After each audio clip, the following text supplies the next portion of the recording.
sideetankii bishii November ayaan Hargeysa imi dhowr cisho ka bacdina waxaan gurgurkaasi ma jiraayo waa jiraaba lagu yidho aniga eegan maanta idin hor fadhiya waa la kaxeeyay goobtii baa la geeyay nasiib darro markaa aan anigu xaafadda tegay waxaan u tegay ridiyoo jabtay oo fadhida oo kabni saaran yahay laakiin guriga hoos galbeedkiisa ama har qoodaalkiisa fadhida iyo gorgorkii oo tiirkii yaraa ee xerada ku taagan ayaa aniga la soo qallidaa oo intii aan anigu joogay wax kale ma dhicin islaantii hilib bay googoysay gacantaysa ugu qabatay gorgorkii waa ayay hoos qabatay gacan saxabadeedu ka gurtay hilibkii markuu cunay saxniga dharka lagu maydhay biyo ku shubtay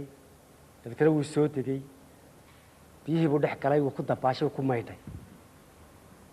markaas la sheego la ridiina waa tan way jaban tahay kabniin baa saaran anigu taa aniga maaragtay hay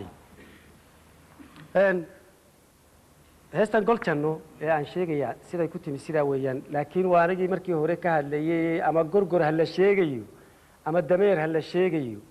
ama geedibaabo ha la sheegayo ama waraabe ha la sheegayo kullayba anagu waxaan u jeeday ninkii waddanka ka talin jiray ee la odhan jiray maxamed siyaad barre iyo dabcan inta la hal wadaagta afweyne marka laga hadlayo inta la mid ah ee adduunka ka jirta ayaa laga hadlayaa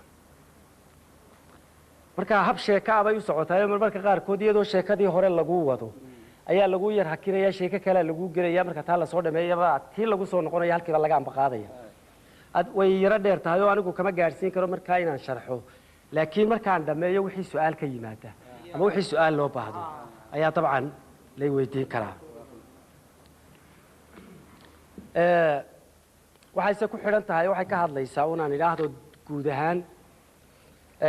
saddex waqti oo waddanka Soomaaliya la yiraahdo uu soo maray oo waqtigii saddex waqti oo siyaasi ah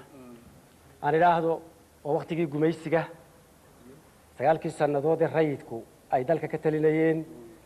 iyo muddadii ka dambeysay ee xukunka askariga ahi uu dalka ka jiray saddexdaa waqti baa ay sheekadu goljanno isugu ka xidhaysaa marka saddex shakhsiyadood baa ku jira ama saddex qof oo maaragtay magacyada ay heestu magacyo u bixisay oo magaca hore waxaa la yidhaahdaa gudcur haddaa gudcur maqashaan marka gudcur halka ka maqashaan halkan waxaa gudcur lama yidhahda mala waxaa la yidhahdaa gudcud iyo waxaynkaas waa la mid waa isku midun laakiin anigu taas un baa wataa ereygaa gudcurka markaa maqashaan waxaad garanaysaan in gumaysigii isagu wuxuu u taagan yahay gumaysigii baa hadlaya ama isagii baa lala hadlaya gudcur markaa maqashaan gurac markaa maqashaan gurac waa qoftee si guracan wax u qabta ama dabeecadiisuba guracan tahay gurac markaa maqashaanna waxa weeye waa 9 sanadood iyo Soomaaliya iyo dawladihii rayidka ahaa ninka guray la yiraahdo isagu gacanti midigtiisu bidixda tahay waa ninka odayga ahaa maalmihii dhawey tagay oo isaguna guray ayuu sheekadan ku matilaya marka saddexdaa qof sidaas baad ula socon doontaa waa gudcur oo gumaysigiya marka uu gumaysigu baxo ka kala soo galaya 9 sanadood baa soo galaya marka kaasi baxo guray baa soo galaya yaara iskaga keen khaldamin saddexdaa shakhsiyadood ee sheekada ku jira waayahay waxay 380 baan markaa anigu ka jawaabay heestii xasan gani waqtigaa iskurayo hadba xaaja godadliyo ged la soo baxayo garashada damqaaye gudgudaha hilaaciyo geydha iyo fooraha xasan gani larkiisii gol jannaa ka dhalato galabta iyo sheekada gorgor yimi hargeysiyo geeskaanu joognaa indhoweyd guhaankii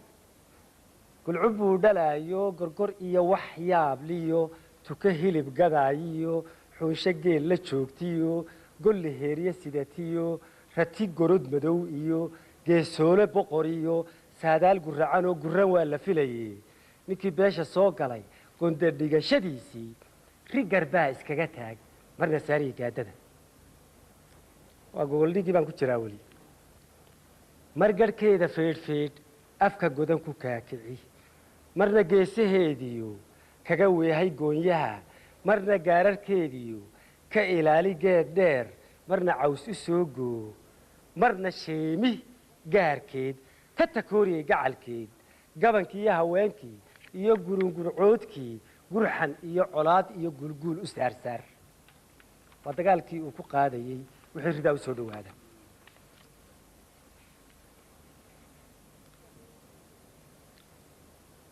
ku gadoodiyey beeshii habeenkiina gaadhkii iyo gaafmeerka tarantiri habeenkiina ma seexdee waa ninka la yidhahdo waardiyaha ama gaadhka warka layskalaa bixi dabadeeto goobtii gurmadkii isugu yimi afka gacanta wada saar mar la yidhi ridaa guul gallad hoose wadato cidi aanay garanayn qaar baa ku macneeyoo yidhi waynaan garanayna wuxuuba ri maahe ridaaba weliyada oo amran oo haddii ilaahay ka dhigo maaragta mar la yidhi ridaa guul gallad hoose wadato cidi aanay garanayn marna gacal xijaabtoo gunno iyo xusuusiye laga gooyey samahoo godka lagu ilaawo isa soo galluubtiyo nin gargaar u dudayo gibil doorsan lagu sheeg marna aayad gaaroo xidid iyo gundheeroo rabbi soo guddoonshiyo geed la yaable lagu sheeg marna duni gabloosho isa soo guraysoo socotoo gudbaysoo guuraysa lagu sheeg marna caashaq guuno goobayey beesho soo gaadhay beesho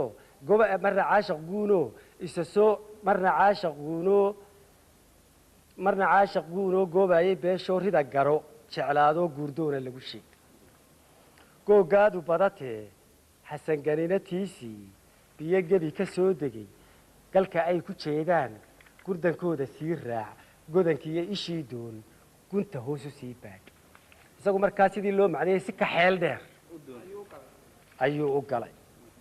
gorgorkii xamuuraa gacan haadis ugu yeedh dadka gooni uga saar gole xaadhan soo taag googoos u kala bixi gobannimo ku sooriye gelbi oo lugaysii gayigoo dhan soo mari gobolkana wax uga sheeg guji oo wax weydii fulay baa wax gaade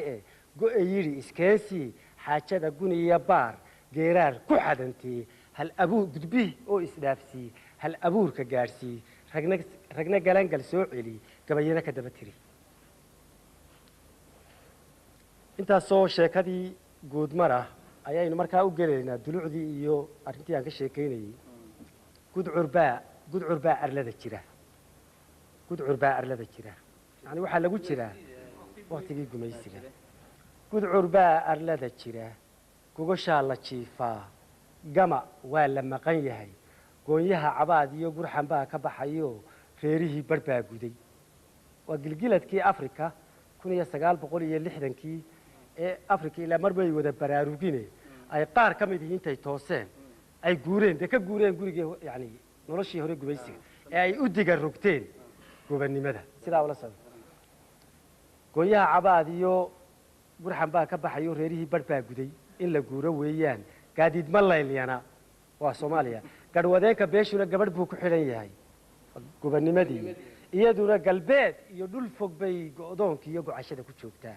wakti waa iskuraya markaa dee soomaaliya oo markaa iyaduna baraarugii africa ku toostay oo doonaysa inay guurto laakiin aan wax hore iyo qalqaalo hore iyo tabaabulshe hore iyo wax hore aanay dhicin goor dambe oo xisaabtii gebagebe ku dhowdahay ayaa gaariyow qaar gabrantii dayaysnayd garaadkii ku soo degay waa wacyigii siyaasiga ahay toosidda tale laysu geegiyey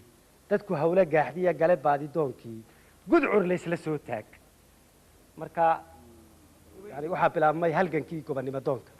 gudcur laysla soo taag gabadhii la weydiiyey geedka aan tagnuu yidhi garta jilibka loo laab hadalkiina go'i waa labadii dhinac gudcurbaanihiisii markuu soo gunaanaday guyo keena buu yidhi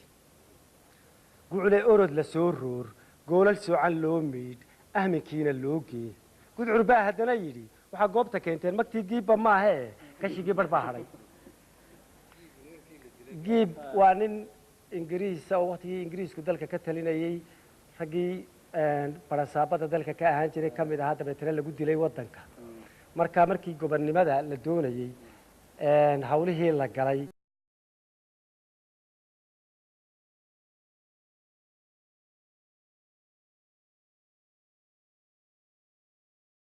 marka halkan horta waxaa bilaabmaysa wixii loo hurayey gobonnimada xooluu yidhi keena macnaheedu waxa weeyaan gobonnimada ku dagaalankeedii markii hore waxaa la huray xoolo dabadeetna wuxuu yidhi ilaa hadda waxa gobonnimada idinkaga baxay ninkii aa meesha ku dishayna ingiriiska ahaa magtiisiiba ma dhamma ha magtigiiba maeda hanan laa gobolkana xilkiisa iyo geedigiisa koowaad garhwadeenka noqon laa golihii la dheehee hararada la goobiyo googooska lagu xidhay gelbiskii rugtii maqti hadoodilan ugu geysay meeshii